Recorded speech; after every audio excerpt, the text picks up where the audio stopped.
Биомедицинон иртештеті институты байгон буарын иште баракканын нук технологун лабораторий. Специалисты куджағын сафтамай нук кушангыршты звабдытынс дуней лабораторийты думынтын.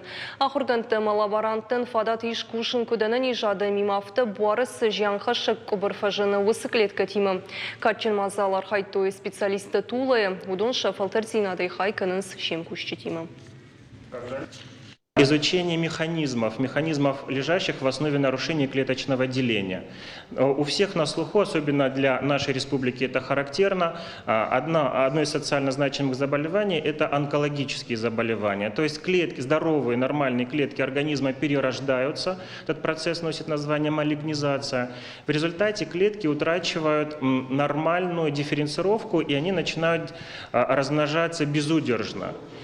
Безудержно опухоль растет, разрушается, и по организму распространяются метастазы. Да? Метастазы дают вторичный опухолевый рост.